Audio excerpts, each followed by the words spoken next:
a cold dread settled in his gut. He knew, with a certainty that defied all logic, that he hadn't imagined it. For 3 days, Alex treated the mirror like a sleeping predator. He avoided it. He changed his clothes in the bathroom, angled his desk chair away from the living room, and navigated his own apartment with his gaze consciously averted from the far wall. He was acting, he knew, like a character in a bad horror movie, and the rational part of his brain, the part that understood optics and neuroscience, was screaming at him. It was a hallucination, a waking dream, a symptom of a mind pushed to its limits. He repeated this mantra until it was a tasteless prayer in his mouth. He threw himself into his work with a renewed, desperate focus. The gin branding was finalized, the client was happy, and a new project immediately took its place. A sleek, minimalist website for an architectural firm. It was work that required precision, logic, and order. Everything his mind felt it was lacking. The clean lines and perfect grids on his screen were a balm, a temporary antidote to the chaotic uncertainty that now gnawed at the edges of his perception. The apartment remained silent. The mirror remained a dark, placid eye on the wall. The incident, the glitch, began to feel distant, hazy, like a half-remembered nightmare. He started to relax. Perhaps it had just been a moment of madness. On the 4th day he was feeling almost normal again. That evening, a new wave of revisions came in from the architectural firm. The client wanted to explore a more organic feel, while retaining the core minimalist identity, a piece of contradictory feedback so infuriatingly common it was a cliché. A headache began to throb behind Alex's eyes. He muttered a curse, leaning back in his chair and rubbing his temples. His scowl was deep, a mask of pure professional frustration. He glanced up, his eyes sweeping across the room, and for a second they met the mirror. His reflection was not scowling. For a single, crystalline moment, the man in the glass was smirking. It wasn't a wide, malicious grin. It was a subtle, knowing curl of the lips, an expression of private amusement, as if watching a friend struggle with a problem it had already solved. It was condescending. It was wrong. The instant Alex's brain registered the impossibility, the image snapped back. The smirk vanished, replaced by his own frustrated grimace. The copy was perfect again. But the afterimage was burned into his retina. He had seen it. He knew he had. The mantra of rationalization started to crumble. Fatigue can't create expressions. Stress can't invent intent. He stood up, his chair scraping harshly against the floor. He walked towards the mirror, his steps slow and deliberate, like a man approaching a bomb. He stood before it, searching the face of his doppelgänger for any sign of life, any flicker of independence. It was just him. His face, his clothes, his posture. He slumped his shoulders in defeat, a wave of exhaustion washing over him. But as he let his body sag, his gaze sharpened. His reflection's posture seemed better. While he was slouched, beaten down by the day, the man in the mirror stood a little straighter. His shoulders were squared, not rounded. He looked alert, watchful. It was a subtle difference, the kind of detail a portrait artist would capture to convey a subject's inner strength. Again, the moment he focused on the discrepancy, it corrected itself. The reflection slumped in perfect synchrony with his own body. Alex felt a cold sweat prickle his neck. This was different from the glitch. The glitch had been a temporal error, a lag in time. This was a deviation in character. The thing in the mirror was not just lagging, it was improvising. He stumbled back, his mind a whirlwind of fear and confusion. He fled to the kitchen, splashing cold water on his face from the faucet. He gripped the edge of the sink, his knuckles white, staring down at the drain as if it could swallow his mounting panic. He was losing his mind. It was the only answer. The grief from the breakup, the isolation of a new city, the pressure of freelance work, it had all finally coalesced into a full-blown psychotic break. He was hallucinating a sentient reflection. Later that night, the final crack in his sanity appeared. He found an old photo of himself and Sarah on his phone, from a vacation they'd taken last summer. They were both smiling, tanned, squinting in the bright sun. The memory hit him with an unexpected force, a physical ache in his chest. A profound sadness settled over him, the familiar weight of loss. Without thinking, he looked up, his gaze drawn magnetically to the mirror across the room. The man in the glass was looking back, and his expression was not one of simple sadness. It was one of deep, heartbreaking pity. It was an expression of profound empathy, of an older brother watching a younger sibling suffer a pain he knew all too well. The sorrow in the reflection's eyes was deeper, more ancient than the fresh wound Alex felt in his own heart. It was a look of genuine, compassionate concern. and it was the most terrifying thing Alex had ever seen. He didn't wait for it to correct itself this time. He grabbed a nearby notebook and a pen, his hand shaking. He had to get it down to document it before he could convince himself it was another trick of the light. He wrote his script, a messy, jagged scrawl. Blinked out of sync. It smiled when I was angry. It stood straight when I was slumped. It looked sorry for me. He stared at the words. They looked like the ramblings of a madman. But they were real. Each event was a small, imperfect copy of reality, a brushstroke that was just slightly off, revealing that the painting was a forgery. The feeling of being watched had transformed. It was no longer a vague, creepy sensation. It was a certainty. He was under constant observation from the other side of the glass. The question was no longer if he was seeing things. The question was, what was he seeing? He was in a silent standoff with himself, and he had the sickening feeling that the man in the mirror was no longer a copy, but was becoming, somehow, the original. Alex's notebook became a thin, pathetic shield against his fracturing sanity. He documented everything, the date, the time, the specific nature of the discrepancy. He wrote with the meticulous detail of a scientist observing a foreign species, but it did nothing to lessen the fear. It only made it more concrete. The list grew longer, a litany of impossibilities. Reflection's eyes were a shade darker. Reflection didn't breathe for 7 seconds. Reflection's hair was parted on the wrong side. Each entry was a fresh crack in the foundation of his world. He began to live his life in his peripheral vision, never looking at the mirror directly but always aware of it. It was a dark, shrouded stage in the corner of his eye, and he was terrified of what might happen if he turned to watch the play. He moved through his apartment with a tense, guarded energy, the muscles in his neck and shoulders permanently knotted.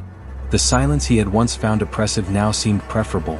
It was a blank canvas, and he feared what sounds might eventually be painted upon it. The breaking point came on a Tuesday. He was pacing the length of the living room on the phone with a client, trying to explain why their request for a 3D logo that also works in black and white and is also a photograph was a logical nightmare. He was gesturing, trying to articulate his point, his voice tight with forced patience. He walked from the window to the kitchen entryway, a path that took him directly past the great, silver-framed mirror. As he passed it, a primal instinct flared in the back of his skull. A feeling of being tracked. A predator's gaze. He stopped mid-sentence. The client's tinny voice continued to buzz from the phone, but Alex no longer heard it. Very slowly, fighting against every screaming impulse to run, he turned his head back towards the mirror. For a single, horrifying second, the illusion of the mirror was broken. He was looking at it from the side, his body still angled towards the kitchen. But the reflection was facing him fully. The man in the glass had not turned with him. Its head was angled, its eyes locked onto the empty space Alex had just vacated, as if watching a ghost trail his movements. It was the cold, calculating gaze of a hunter tracking its quarry. Alex's breath hitched in his throat. Then, with a liquid, unnatural smoothness that defied physics, the reflection's head snapped forward, its gaze locking with his. Its position was correct again. The copy was perfect, but the knowledge of what he had just seen was a thunderclap in his mind. This was not a passive anomaly. It wasn't a difference of expression or posture. This was a conscious, independent act of observation. The thing in the mirror was watching him. It was alive. "I have to call you back," he said, his voice a choked whisper, and ended the call without waiting for a reply. He dropped the phone onto a nearby armchair. Panic, cold and absolute, seized him. The rationalizations, the self-doubt, the theories of stress and fatigue, they were all incinerated in a single flash of terror. He couldn't live with it anymore. He couldn't be watched like this. His eyes darted around the room, searching for a solution, a weapon. He found it in the pile of unpacked boxes, a heavy dust sheet meant for covering furniture. He tore it from the box with frantic energy. It was large, thick, and opaque. He would blind it. He would put its eye out. He approached the mirror, his heart hammering against his ribs. He refused to look at his own reflection, keeping his eyes fixed on the tarnished silver of the frame. He felt like he was approaching a cage, the beast within watching his every move. With a choked yell that was more fear than rage, he threw the sheet upwards. It billowed out, a great white sail in the dim light, before collapsing over the face of the mirror. It clung to the glass, instantly muting the reflection, erasing it from existence. The room suddenly felt warmer, safer, quieter. He stood there, panting, his hands on his knees. The oppressive, watchful presence was gone. He had cut the connection. A wave of profound relief washed over him, so potent it made him feel dizzy. He even managed a weak, trembling laugh. It was over. For the rest of the day, he felt a lightness he hadn't realized he'd lost. He worked efficiently, the client's nonsensical feedback now feeling like a trivial problem. The sheet-covered mirror was just a strange, lumpy shape against the wall, a monument to a brief, terrifying bout of madness. That night, he put a movie on his laptop, something loud and mindless to finally banish the silence. Halfway through, he paused it to get a drink. The screen went dark, and in the glossy black surface, a small, perfect reflection of his face stared back. Its head was tilted slightly to the left, a curious, bird-like angle. Alex was holding his head perfectly still. He flinched back as if he'd been burned. His hand shot out and tapped the trackpad, and the movie image instantly flooded the screen, obliterating the reflection. But he had seen it. His heart, which had just started to beat at a normal rhythm, was now a frantic drum. A new, more terrifying thought began to form in his mind. What if the mirror wasn't the source? What if it was just the clearest window? Later, as he stood in the kitchen, the dread growing in his stomach, he looked towards the large window that overlooked the street. It was pitch black outside, turning the pane of glass into a perfect, dark mirror. He could see himself clearly, a ghostly figure superimposed against the distant city lights. He saw the tired slump of his shoulders, the fear in his eyes. And then he saw his reflection's eyes widen. It wasn't looking at him. It was looking past him, over his shoulder, into the dark, empty space of the apartment behind him. The reflection's face was a mask of pure, unadulterated terror. Alex whirled around, his own eyes scanning the shadowed corners of his living room. There was nothing there. Just the sheet-draped mirror, the stacks of boxes, the lonely armchair. Nothing. He slowly turned back to the window. His reflection was normal again, a perfect, terrified copy. But he now understood his catastrophic mistake. He hadn't blinded the watcher. He hadn't ended the threat. He had just closed its favorite door. And in doing so, he had forced it to find other ways in. The mirror hadn't been a cage for the watcher. It had been a cage for him. Now, any reflection anywhere was a potential eye. The screen of his TV. The glass on a picture frame. The back of a spoon. He was surrounded. He was in a house of 1,000 eyes, and he had just sealed himself inside. The world became a minefield of reflections. Alex developed a series of strange, new rituals, the desperate choreography of a man trying to become invisible. He kept the lights on even during the day to minimize the mirroring effect on the dark windows. He ate off paper plates, drank from ceramic mugs, and navigated his own kitchen with a cautious dread of the polished gleam of the faucet or the blade of a knife. His laptop screen was now permanently angled away from him unless he was actively working on it, and his phone was kept face down at all times. He was living in a self-imposed prison of dull, non-reflective surfaces. To an outsider, he would have looked like a man unraveling, succumbing to a paranoid delusion. But to Alex, it was a sound, logical strategy for survival. The eyes were everywhere, and his only defense was to give them nothing to look at. But the entity, it seemed, was adapting. It was no longer content to simply watch. The whispers began a few days later. At first, they were indistinguishable from the normal sounds of an old building. The hiss of a radiator, the sigh of wind in the window frame, the creak of floorboards in the apartment above. But a pattern began to emerge. The sounds would come when the building was at its quietest, in the dead hours of the night. They were sibilant, breathy hisses, like a distorted recording of someone exhaling slowly. They were always just on the edge of his hearing, so faint that by the time he strained to listen they were gone. He dismissed it as tinnitus, another symptom of his rampant stress. Then one night, as he sat nursing a cold mug of tea, staring at the lumpy, sheet-draped form of the mirror, he heard it clearly. "LX." The voice was a dry, scraping whisper that seemed to come from the darkest corner of the room. And it was, terrifyingly, his own. It was his voice, but stripped of all warmth and life, as if it had been filtered through sand and gravel. It was an echo of himself, twisted and malevolent. He shot to his feet, the mug slipping from his grasp and shattering on the floor. His blood ran cold. He scanned the shadows, his ears ringing in the sudden silence. There was nothing. He was alone. But he had heard it. It wasn't the building, it wasn't tinnitus, it wasn't his imagination. Something in the room with him had spoken his name. The physical incursion started small. A sudden, inexplicable cold spot would bloom in the air around him, raising goosebumps on his arms for a few seconds before dissipating. He would catch a flicker of movement in his periphery, a darting shadow that was gone the instant he turned his head. These were the classic signs of a haunting he'd only ever read about, and living them was a far more intimate and soul-shredding experience. The entity was no longer just a visual phenomenon. It had texture, temperature, and presence. The definitive proof, the moment that erased any lingering hope that this could all be in his head, came on a Friday night. He was sitting on the floor, his back against the sofa, having given up on any pretense of work. He was too afraid to concentrate. His gaze was fixed on a small stack of thick, heavy art books he'd left on the solid oak coffee table. The room was perfectly still.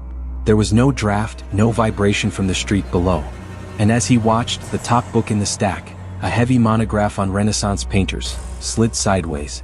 It moved with a smooth, deliberate slowness for about 3 inches before it tipped over the edge of the book beneath it and fell to the hardwood floor with a loud, definitive slap.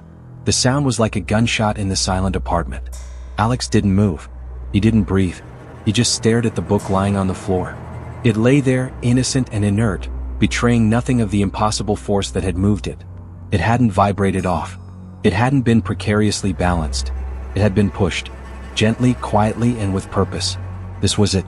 The final, undeniable evidence. He was not crazy. But the alternative was infinitely worse. He was sharing his apartment with something unseen, something that could manipulate the physical world. The rules had changed again.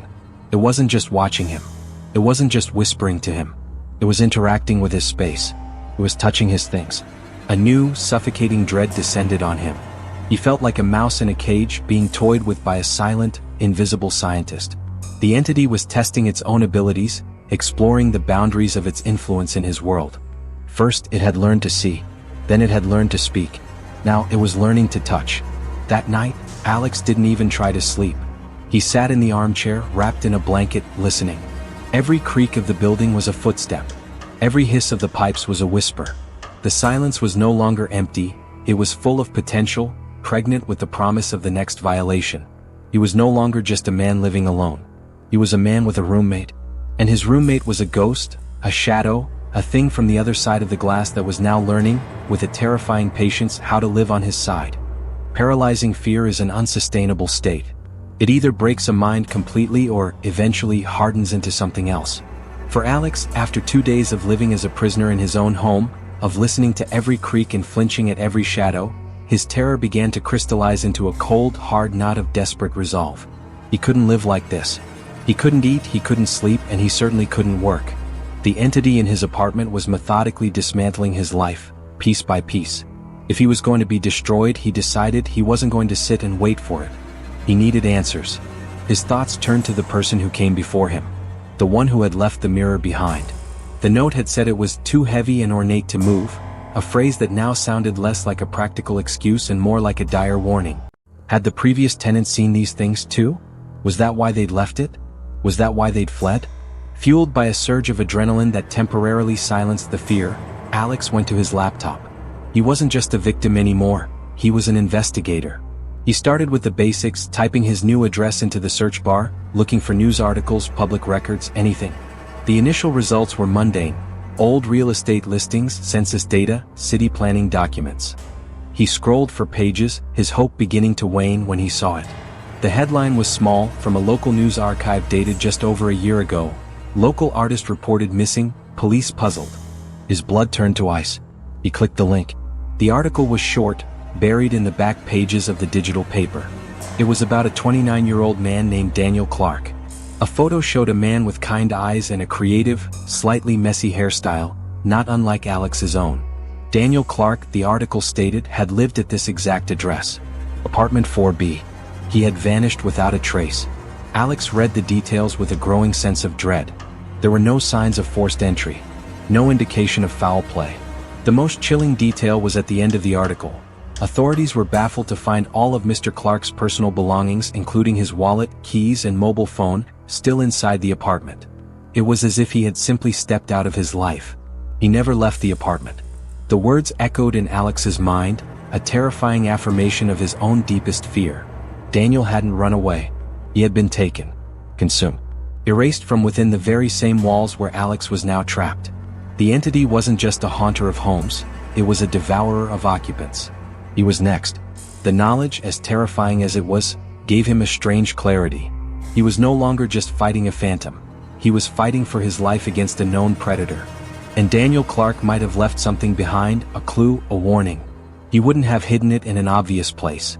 It would be somewhere safe from whoever, or whatever, came next. Alex began to search the apartment with a feverish intensity. He wasn't just looking for drafts or cold spots now, he was looking for secrets.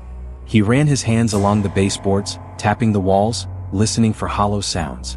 He checked inside the old, disused fireplace, behind the cistern of the toilet, in the dark recesses of the pantry. Nothing. Hours passed. The adrenaline faded, replaced by a familiar, weary despair.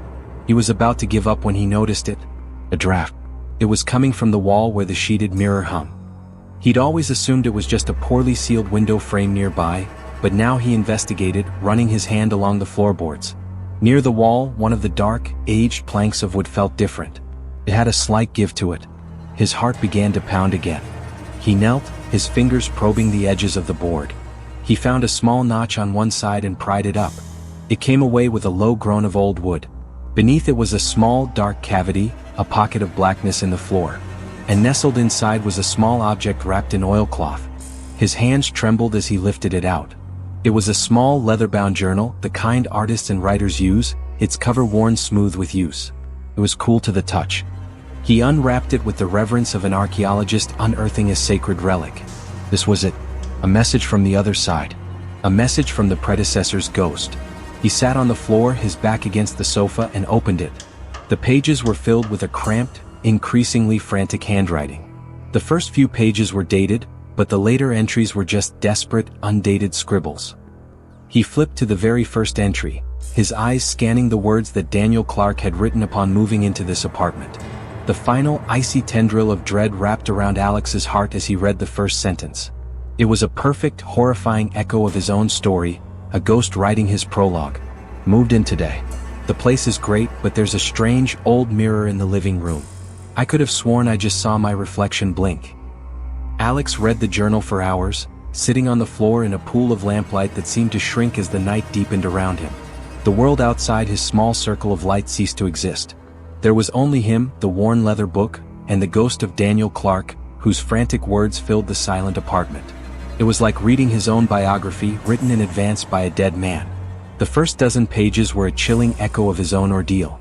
Daniel had documented the glitches with an artist's eye for detail, describing the subtle shifts in light and expression in the reflection. He'd given names to the phenomena. The temporal delay was the lag, the independent expressions were masks. He too had felt the creeping paranoia, the doubt in his own sanity, and the suffocating certainty of being watched. He too had eventually succumbed to the terror of the held gaze and covered the mirror with a blanket, an act he described in the journal as putting a hood on the executioner. Alex felt a strange, morbid kinship with Daniel. He was not the first to walk this path. Every fear he had felt, Daniel had felt first. Every strange ritual of avoidance Alex had developed, Daniel had already perfected. The journal was a validation. He wasn't insane. Then the entries began to describe events Alex had not yet experienced. Daniel wrote of seeing the entity more clearly in the reflections. He called it, the man who isn't there. He described it not as a vague shadow but as a tall, spindly figure made of camera static and smoke, a being that seemed to absorb the light around it. Daniel wrote that he could see it standing behind him in the reflection of a darkened window, its long fingers resting on his shoulders, even as he felt nothing in the real world. A cold shiver traced its way down Alex's spine. But then Daniel's perspective shifted. In his terror and isolation, he had come to a different conclusion. He began to write about the reflection itself, not as part of the haunting, but as a separate entity. Another prisoner. It looks afraid, one entry read. When the shadow man is close, the man in the mirror doesn't look at me with malice. He looks at me with sheer, absolute terror. He's watching it too. I think he's trapped on the other side of the glass with his own version of it. This idea began to obsess Daniel. He started trying to communicate with his reflection, seeing it as his only potential ally in this silent war. He would stand before the covered mirror and speak to it, asking questions, pleading for help. He received no response, but he became convinced that the reflection was listening. The final entries were terrifying. The handwriting devolved from a neat script into a desperate, jagged scrawl. The dates vanished. Time had collapsed for Daniel. It's in the room now. I can hear it breathing. It sounds like me. The man in the mirror is frantic. He keeps pointing at me, then at the door. He wants me to run. It touched me. A cold spot on my neck. I felt it. The reflection screamed, but there was no sound. The last page contained only 5 words, written so forcefully the pen had torn through the paper. "It wants to be me." And then nothing. The rest of the journal was empty pages. Alex closed the book, his hands trembling. The story ended there. Daniel had understood what was happening, but it had been too late. He had been erased, replaced by the thing he called the man who isn't there. And now, the same process was starting with Alex. A profound, chilling clarity washed over him. He had been fighting the wrong enemy. He had been hiding from the one thing that could see his attacker, the one thing that had tried to warn him. His reflection. Daniel had understood this, but he hadn't acted on it decisively enough. He had spoken to a covered mirror. Alex wouldn't make the same mistake. He stood up, his legs stiff. Every instinct screamed at him to stay put, to hide, to keep the monster hooded. But he knew, with the kind of certainty that only comes at the precipice of oblivion, that hiding was a death sentence. It was time to look the executioner in the eye. He walked to the wall, his footsteps unnaturally loud in the silent room. He stood before the great, shrouded shape. He could feel the cold radiating from it even through the thick sheet. He reached out a shaking hand and grasped the edge of the fabric. He took a deep breath, the air burning in his lungs, and tore it down. The mirror's surface was dark, cold, and bottomless. His reflection stood there, a perfect copy of his own terrified form. For a long moment, they simply stared at each other. The air was thick with tension, a silent, mutual understanding. Alex was no longer looking at a glitch or an imperfect copy. He was looking at an ally, a sentinel. He opened his mouth to speak, to ask the questions that burned in his mind, but before he could utter a sound, the reflection moved. It wasn't a mimicry of his own unconscious sway. It was a slow, deliberate, independent action. The reflection raised its left hand, appearing as the right to Alex, and pressed its palm flat against the cold surface of the glass. It looked at Alex, its eyes wide with a desperate, urgent plea. Then it began to write. Its index finger traced a slow path through the thin layer of condensation its palm had left on the other side of the glass. The letters were backward, a strange and difficult mirror writing. Alex's mind worked furiously to decipher them, his eyes tracking the deliberate movements. First, a W, then an A, R, N.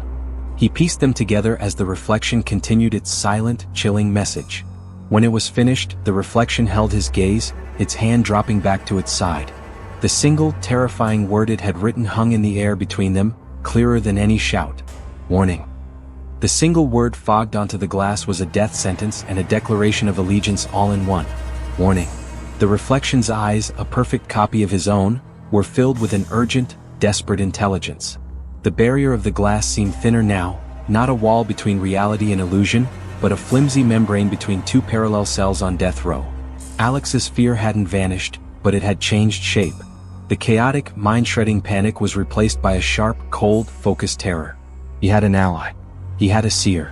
He had a living warning system that could look directly at the monster he could only feel. A new, silent language formed between them. Alex, standing a few feet from the mirror, would gesture to a part of the room, his expression a frantic, questioning mask. Is it there? In the corner? The reflection would answer. A slight, almost imperceptible shake of the head. No. Alex pointed towards the kitchen doorway. There. This time, the reflection didn't move, but its eyes, its intelligent, terrified eyes, flickered towards the doorway and stayed there for a second too long. Yes. And so began the most terrifying vigil of Alex's life. He couldn't turn his back on the mirror now, it was his only source of information. He was forced to stand and watch his own face, using it as a lens to perceive the unseen horror that shared his space. He watched as his reflection's eyes tracked the slow, deliberate movement of something entering the room.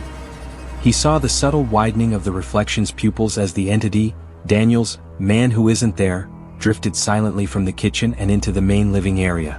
He could feel its presence, a subtle shift in the room's atmospheric pressure, a deepening of the silence. But the man in the glass could see it.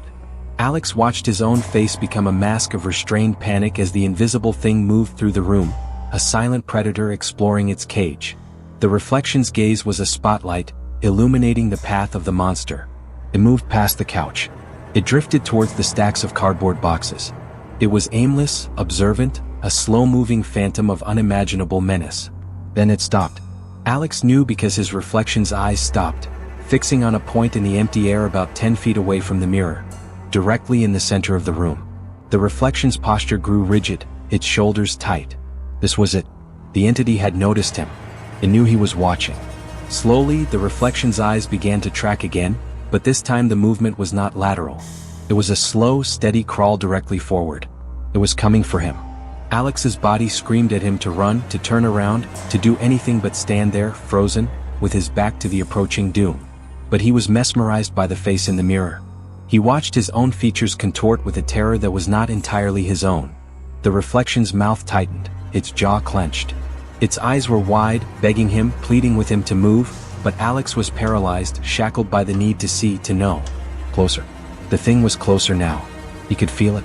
The air around him grew heavy and cold, a pocket of winter in the middle of his living room. The fine hairs on his arms and the back of his neck stood on end. He could hear a faint, high-pitched hum in his ears, the sound of charged, dead air. He watched the reflection's face. It was a mask of pure, abject horror now. Its lips had parted, a silent gasp. Its eyes were no longer just looking at the entity, they were staring at the spot right behind Alex's own head. It was here. It was right behind him. He held his breath, his heart a frantic, trapped bird against his ribs. He could almost feel the fabric of reality thinning behind him, stretched to its breaking point by the creature's proximity. He squeezed his eyes shut for a second, a final, futile denial.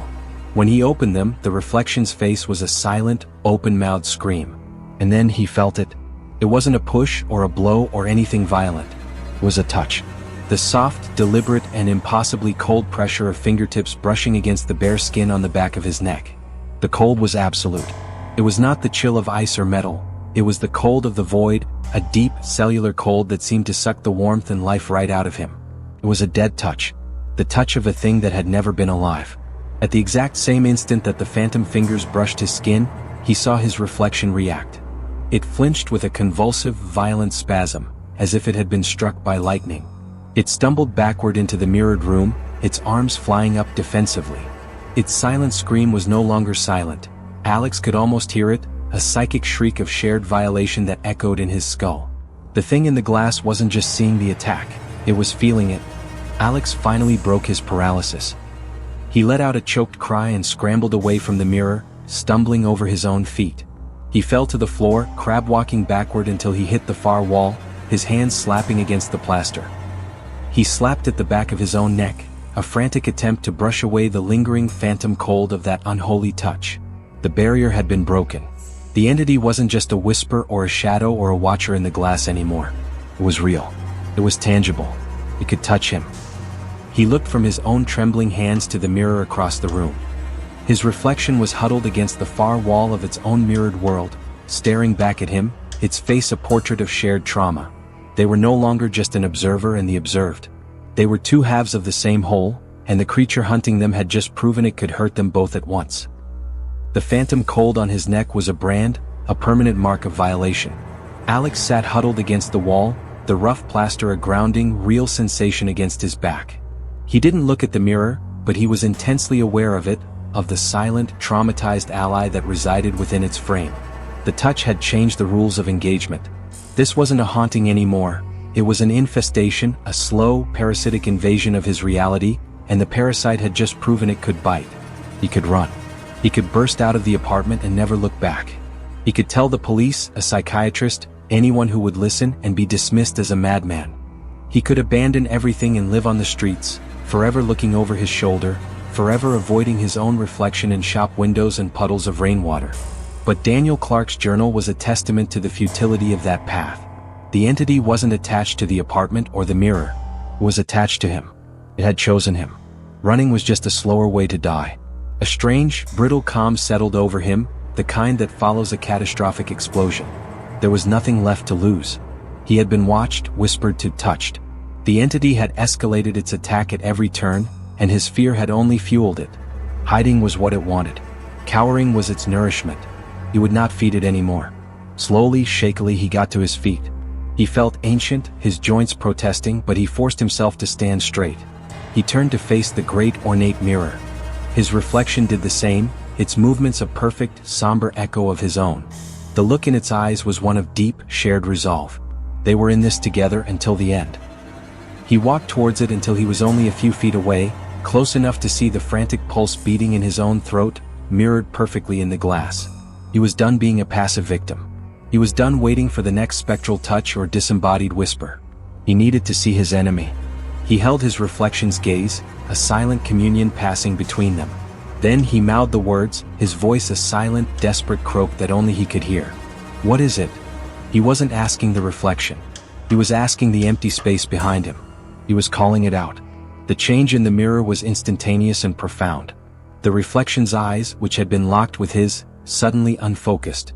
They looked past him, through him, at the space directly behind his shoulder. The terror that had been a constant, simmering presence in its features now exploded into a look of pure, slack-jawed awe. This was a new kind of fear. Not the fear of a creeping dread, but the fear of seeing something immense, impossible, and utterly real. Alex knew, with sickening certainty, that the man who isn't there was no longer hiding. It was presenting itself. The reflection's body went rigid. Its breathing, which Alex could almost feel in his own lungs, seemed to stop. Very slowly, with a hypnotic, deliberate grace born of absolute terror, its left hand began to rise. It trembled, the fingers twitching as if fighting against an immense pressure. It brought a single shaking finger up to its lips. The gesture was a silent, desperate scream. A plea. Don't move. Don't make a sound. Don't let it know that you can see. And as the reflection held that universal sign for silence, its eyes wide and unblinking, Alex saw it. In the mirror. It was no longer an impression or a peripheral flicker. It was there. It rose up behind his own reflection like a column of black smoke, a tear in the very fabric of the room. It was tall, impossibly thin, a figure stitched together from television static and the deep, starless black of the void. Its form was unstable, constantly shifting at the edges, as if reality itself was struggling to render its impossible geometry. It had no discernible face, just a smooth, ovular expanse of deeper darkness that seemed to drink the light from the room. Long, spindly limbs, too long for any human, hung at its sides. It was the man who isn't there. Daniel's phantom. And it was standing right behind him. Alex's own breath caught in his lungs, a strangled, silent gasp. He was frozen in place, a statue of pure terror, his eyes locked on the horrifying tableau in the mirror. There were three of them now. Alex, the terrified original. The reflection, the horrified messenger, its finger still pressed to its lips in a desperate, failing plea for silence. And the creature, the impossible thing, its dark form a blasphemy against the laws of physics. He had seen it. He had looked upon it. The secret was out. And as that realization dawned, the shadowy head of the figure in the reflection began to tilt, a slow, curious gesture. It was a movement that conveyed a dawning awareness, a silent, chilling question. It knew it was being watched. The tilted head of the shadow figure in the mirror was the last image Alex saw before his instinct for self-preservation finally seized control. The fragile calm shattered. He didn't scream. He didn't think. He simply ran. He burst out of the apartment, down the silent hallway, his pounding footsteps echoing like drumbeats in a tomb. He fumbled with his keys, unlocked the building's main door, and sprinted into the blessedly real, undeniably solid world of the city street. The cold night air was a shock to his lungs, a concrete, undeniable sensation. He kept running, past silent storefronts, past sleeping cars, past everything that proved he was still here, still whole, still tangible. He ran until his legs burned, until his lungs screamed, until the city lights blurred into streaks of color. He didn't know where he was going. He just knew he couldn't be in that apartment, couldn't be in the presence of that thing. He ended up at a cheap, impersonal motel on the outskirts of the city, checking in with a wad of cash and a fabricated story about a flooded apartment. He collapsed onto the generic bed, the flickering TV a welcome, mundane distraction. He slept fitfully, haunted by the image of the tilted head, the silent finger, the towering shadow behind his own reflection. The next morning the motel room felt safe, almost absurdly so. The cheap paintings on the wall, the patterned carpet, the chipped porcelain of the sink, everything was solidly, reassuringly real. He ordered an enormous breakfast from room service, trying to gorge himself on the normalcy of scrambled eggs and burnt toast. But the reality of his situation pressed in. His laptop was in the apartment. His work, his life savings were dwindling. He couldn't live in a motel forever. He couldn't escape it. Daniel Clark's journal had made that horrifyingly clear. The thing was bound to him. He spent another day in the motel, pacing, trying to logically deduce a plan. But there was no logic here. Only terror. On the second evening, defeated, emotionally drained and financially depleted, he returned to the apartment. The moment he stepped inside, he felt it. The air was different, thicker, colder. And the silence was no longer empty, it was occupied. He approached the living room with a desperate caution, his eyes darting to the mirror. The sheet still lay on the floor where he'd torn it down. His reflection stood there, waiting. Its face was a pale, tired echo of his own, but in its eyes, he saw a glimmer of something else. Something knowing. He looked around the room. Nothing seemed out of place. The book that had fallen was still on the floor. The broken mug was still shattered. But the presence was palpable, a heavy cloak draped over everything. He sat on the edge of his sofa, his gaze fixed on the mirror, on his own face. He was exhausted. He closed his eyes for a moment, letting out a long, shuddering breath. When he opened them, his reflection was still staring back. But its lips were moving. Silently, slowly, deliberately. Alex was not speaking, but his reflection was forming words. Alex strained to understand, watching the subtle shifts in the reflection's mouth. It was mouthing something. It was his own mouth, his own lips, but they were not controlled by him. Then he understood. His reflection was mimicking his own breathing. But it was not his breathing. It was its breathing.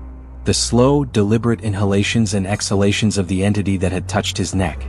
The whisper from the darkness, his own voice, distorted. It was trying to synchronize with him. To become him.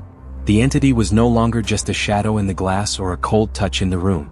It was beginning to infiltrate him on a deeper, more intimate level. It was learning him. It was wearing him. Alex watched in horror as his reflection's eyes, his own eyes, narrowed almost imperceptibly. A flicker of something cold, something predatory, passed through them before vanishing. It was so brief, so subtle, that he almost convinced himself he'd imagined it. Almost. He stood up, walking to his bedroom, desperate to escape the mirror's gaze. He glanced at his phone, which he'd left face down on his nightstand. As he reached for it, he caught a glimpse of its dark, glassy screen. His reflection looked up at him from the black surface. This reflection was different. It wasn't just a mimicry of his own movements. It was distorted. Its features were elongated, stretched. Its eyes were too wide, too black. It was a grotesque caricature of his own face, like something seen through a funhouse mirror. And it was smiling. Not his smile. Not Daniel's pitying smirk. This was a wide, toothy grin that stretched too far, revealing too many teeth, a smile of pure, unadulterated malice. It was the entity. Not just reflecting him, but wearing his face. Wearing a face. Its own. Alex dropped the phone as if it were a burning coal. It clattered to the floor, face down, plunging the distorted reflection back into darkness. He scrambled back, hitting the wall. This was the endgame. The entity was no longer content to merely haunt him. It wanted to be him. It had started with the smallest inconsistencies, then moved to whispers, then to touch. Now, it was directly attempting to usurp his identity, to wear his skin. It was trying to become the original, leaving him as the hollow, fading copy. He thought of Daniel Clark, vanished without a trace, all his belongings left behind. Daniel hadn't just disappeared. He had been replaced. The thing in the apartment wasn't just observing him, it was studying him, mimicking him, preparing to step out of the shadows and into his life, leaving Alex to suffer Daniel's fate, to become the true ghost, trapped on the other side of the glass. Or worse, to simply cease to be, a memory consumed, a life erased. The sight of his own face, twisted into a malicious, alien grin on the screen of his phone, was the final catalyst. The entity wasn't just in the room anymore, it was probing the edges of his very image, testing the strength of his identity, looking for a way in. Alex finally understood. He was not being haunted. He was being hollowed out. He retreated to the living room, the central battlefield, and sank to the floor. Daniel Clark's journal lay where he had left it. He picked it up, his hands no longer trembling with fear, but steady with a cold, grim purpose. He wasn't looking for a ghost story now. He was searching for a weapon. He reread the final pages, the desperate scrawls of a man running out of time. It wants to be me. Daniel had understood the goal, but how had he tried to fight it? The journal only spoke of Daniel's fear, his attempts to reason with the reflection, his final, futile realization that it wanted him to run. But running was the entity's victory. It allowed the original to abandon the space, leaving a vacuum for the copy to fill. Alex's eyes scanned every inch of the last page, every tear in the paper, every frantic pen stroke. And then he saw it. Tucked away in the bottom corner, almost lost in the frantic energy of the main text, was a small, nearly illegible annotation. It was written with a lighter pressure, a fleeting thought captured in the midst of chaos. It consisted of 3 words: echo, need source. The phrase was a key turning a lock in Alex's mind. Echo. That's what it was. Not a demon or a ghost, but a parasitic echo. An echo has no voice of its own. It can only repeat the original sound. A shadow cannot exist without the object that casts it. The entity, for all its terrifying power, was a fundamentally empty thing. It had no self. Its entire existence was based on mimicking him, on becoming a copy so perfect it could replace the original. Its greatest strength was also its greatest weakness. Alex looked up from the journal, his gaze locking onto the mirror. The reflection stared back, its expression somber and patient. It was waiting. Daniel had seen the reflection as a fellow prisoner, a passive observer. But what if it was more? It was a perfect copy, a flawless reflection of the true source. It was untainted by the entity's influence. It was the blueprint. He stood up and walked to the mirror, not with the fear of a victim, but with the resolve of a conspirator approaching his accomplice. He needed to communicate the idea, this desperate gambit, without words. He stood before the glass and pointed a resolute finger at his own chest. Me, his expression said. Source. Original. The reflection's eyes followed his movement, a flicker of understanding in their depths. Then Alex gestured vaguely to the dark, empty spaces of the room around him, the places where the entity lurked. He made his face a mask of disgust and mimicked a distorted, wavering shape with his hands. Echo, he mouthed silently. Imperfect copy. He then turned his attention back to the mirror, back to his ally. He pointed to himself, then to the reflection, then back to himself, a repetitive loop. He tapped the glass gently. Us, his eyes pleaded. The same. Perfect. A long, silent moment passed between them, a universe of understanding exchanged in a single, shared gaze. The reflection, his silent partner, slowly, deliberately nodded. It understood the gambit. Then the reflection took the lead. Its movements were no longer just reactive, they were instructive. It raised its hand, palm open, a gesture of peace and invitation. It then pointed insistently at the mirror's surface, a single, unyielding point of focus. After that, it pointed to Alex, then to itself, and then clasped its hands together, a powerful symbol of unification. It was telling him the mirror was not a window to be looked through, but a nexus. A place where their identities could be forged into a single, unbreakable shield. The entity's power came from the dissonance between reality and reflection, from the small glitches and imperfections it could exploit to insert itself. The gambit, then, was to eliminate all dissonance. They had to become one. A perfect, synchronized being, so absolute in its identity that there was no crack, no seam for the parasitic echo to invade. The reflection began a pantomime, a silent set of instructions. It held Alex's gaze and took a single, slow, deliberate breath. Test. An invitation. Follow me. Be me. Perfectly. Alex's heart hammered in his chest. This was it. A battle not of flesh and bone, but of will and identity. To fight a thing that mimics you, you must become the most perfect, unwavering version of yourself. He let out his own breath, emptying his lungs of the stale air of fear. He looked into his own eyes, mirrored in the glass, and saw the spark of his own soul, defiant and terrified. He took a deep, steadying breath, matching the rhythm of the man in the glass. As his reflection slowly raised its hand, Alex raised his own, his muscles moving in perfect, exquisite synchrony. The space between his fingers and the cold glass was charged with energy. The gambit had begun. The air in the apartment grew thick and heavy, charged with a static pressure that made Alex's teeth ache. The moment his movements synchronized with his reflections, the entity knew the nature of the game had changed. This was no longer a hunt, it was a confrontation. As Alex stood, his hand raised to mirror the man in the glass, he saw it coalesce behind him.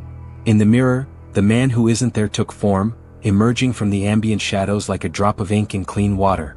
It was taller than he remembered, a towering, spindly silhouette of pure negation. It was no longer just observing. It was participating. Slowly, as Alex held his pose, the creature raised its own long, distorted arm, a third, imperfect echo in this war of identity. The gambit was in motion and the board was set. There were 3 figures now, the reflection, the pure and perfect guide, Alex, the source, fighting to hold the center, and the entity, the flawed echo, seeking to disrupt the harmony. The reflection took the lead. Its head tilted a fraction of an inch to the right. Without a thought, Alex matched the movement, his muscles responding with a precision born of pure survival instinct. The entity behind him followed suit, but its movement was a clumsy, delayed jerk. It was a puppet with tangled strings. Alex focused, pouring every ounce of his will into the space between himself and the glass. He ignored the suffocating presence behind him, the impossible figure he could see looming over his own shoulder. His entire universe contracted to the face in the mirror. His face. The whisper started, the entity's last, desperate weapon. Tired. So tired. The voice was his own, a dry rasp that seemed to slither directly into his ear. The reflection's fingers slowly curled into a fist. Alex's hand did the same, his knuckles white with strain. The entity's shadowy claws twitched and contorted, unable to properly mimic the simple action. "You can't win," the voice whispered closer now. "He's the real one. The one in the glass." It was a seed of doubt, a clever, insidious attack. Alex's focus wavered for a split second. Was this a trap? Was he synchronizing with another monster? He looked deeper into his reflection's eyes and saw nothing but his own terrified determination. This was him. The other thing was the lie. He pushed the doubt away. The reflection began to move with more complexity, a silent, intricate dance. It lowered its hand, traced a slow, invisible line in the air, shifted its weight from one foot to the other. It was a hypnotic ballet of self, and Alex was its partner. He mirrored every breath, every subtle shift of muscle, every blink. They were two parts of a single circuit, a feedback loop of pure identity that grew stronger with every matched movement. Behind him, the entity struggled. Its form flickered and glitched in the reflection. As Alex and his mirror self moved with fluid grace, the shadow thing's mimicry grew more spastic, more desperate. It was like a machine trying to compute an impossible equation. The Unison was a declaration of reality that its parasitic nature could not comprehend. "Look at me," the voice hissed, no longer a whisper but a venomous command that rattled in his skull. The psychic pressure was immense, a physical force trying to make him turn his head, to break the connection, to look at the source of the echo. Every instinct screamed at him to obey, to face the monster. But his eyes remained locked on the reflection, his only anchor in this storm of unreality. He saw the pure terror on his own face in the glass, but he also saw the unyielding resolve. The reflection, sensing the climax was near, began the final movement. It raised both hands and, with a slow, deliberate grace, pressed its palms flat against the surface of the mirror. A definitive, powerful act of union. A final sealing of the circuit. Alex moved with it. He stepped forward, his own hands rising to meet the glass. The entity behind him let out a silent, violent shriek. Its form in the mirror convulsed, breaking apart into a chaotic storm of black static and fractured light. It could not copy this final act. An echo cannot touch its source. The moment Alex's palms made contact with the cold glass, everything changed. A jolt, like a powerful electric current, shot through him. The mirror's surface seemed to ripple, to become liquid for a fraction of a second. The chaotic static of the dissolving entity was not just fading. It was being pulled into the mirror, sucked through the glass as if it were a vortex. The oppressive cold in the room vanished, instantly replaced by a neutral, startling emptiness. The whispers in his head were cut off, replaced by a profound and welcome silence. It was over. Alex stood there, panting, his forehead resting against the cool glass, his palms still pressed flat against his reflections. He looked into his own eyes. The man in the glass looked back. They were just one. The perfect copy, the true source, united. They had won. The silence that followed was absolute. It was a clean, hollow silence, stripped of all menace and potential. The heavy, oppressive weight that had been crushing the very air in the apartment for weeks was simply gone. The room was just a room. The shadows were just shadows. Alex stood with his palms pressed against the mirror, his own ragged breathing the only sound. He slowly pulled his hands back. The glass was cool to the touch, inert. He looked into his own eyes, searching for the separate, sentient being that had been his ally. There was nothing there. Just his own reflection, a perfect, instantaneous mimic. He raised a hand, and the reflection copied the movement flawlessly. The intelligent, independent entity, the sentinel that had warned and guided him, was gone. It had reintegrated, become a part of him again, the circuit of their unison now closed. He had won the battle for his soul, but in doing so, his strange, silent companion had vanished. He was once again completely alone. His gaze drifted over the surface of the mirror. It looked the same, ornate, ancient, imposing. But something was different. In the bottom right corner, deep within the glass itself, was a flaw that hadn't been there before. It was a tiny, dark smudge no bigger than a thumbprint. It wasn't on the surface, it was embedded within the mirror's heart. A tiny speck of absolute blackness that seemed to absorb the light, a permanent scar from the entity's dissolution. The mirror was no longer a doorway, it was a tomb, and it held its prisoner silently. Over the next few days, Alex began the slow, arduous process of reclaiming his life. He found Daniel Clark's journal still lying on the floor. He held it for a long time, a sad, heavy weight in his hands. This was the testament of a man who had lost the same battle Alex had just won. He owed him a debt. That evening, in a small empty lot on the edge of the city, Alex burned the journal. He watched the pages curl and blacken, the frantic words turning to ash and smoke, releasing Daniel's tormented story into the night sky. It was the only funeral he could offer. He came back to the apartment and for the first time in weeks he started to unpack. He filled the empty shelves with his books, hung his own art on the walls, and broke down the cardboard boxes that had for so long been monuments to a life in stasis. He was asserting his existence, filling the space with his own identity, leaving no vacuum for any other echo to fill. He scrubbed the floor where the mug had shattered and after a moment's hesitation, even polished the great silver-framed mirror until it gleamed. It was a part of his story now, a silent monument to his survival. Months passed. The city thawed into spring. Alex's life found a new, quiet rhythm. He took on new clients, went for long walks in the park, and even met a friend for coffee, his conversation no longer stilted by the constant, creeping dread. The terror faded, becoming a sharp, unbelievable memory, the kind of traumatic event the mind softens over time to make continued existence possible. He lived, and for that he was grateful. But he was not unchanged. He was more watchful now, more aware of the thinness of the world, of the strange, invisible currents that run beneath the surface of reality. He would sometimes find himself staring a moment too long at his reflection in a dark window, a flicker of the old paranoia running through him before he dismissed it. The scar was still there. One evening he was getting ready to go out to meet that new friend. He stood before the mirror, adjusting his collar. He looked tired but alive. There were still faint circles under his eyes, but they were his own. He was his own. The reflection was just a reflection, a passive copy of light and form. He smiled, a small, genuine smile. The man in the glass smiled back. Satisfied, Alex turned away from the mirror to grab his keys from the table. And as he did, in that fleeting, fractional moment of turning, he caught his reflection in his peripheral vision. It had stopped smiling. Its head was tilted slightly, its expression one of quiet, somber acknowledgement. And then he saw it give him a slow, subtle, almost imperceptible nod. Alex froze, his hand hovering over the keys. He didn't dare to turn back. Was it his imagination? A trick of the light and memory? Or was the sentinel, the silent companion, still there? Not as a separate being, but as an integrated part of him, a guardian forged in trauma, forever watching his back from the other side of the glass. He didn't know. He knew he would never be certain. He took his keys, the cold metal a reassuring weight in his hand. He did not look back at the mirror. He didn't need to. He walked out of the apartment, closing the door on the silent room. He was safe. He was whole. But he would never be entirely alone again. He carried his guardian within him now, a silent companion in a world he now knew was far stranger and far more fragile than he had ever imagined.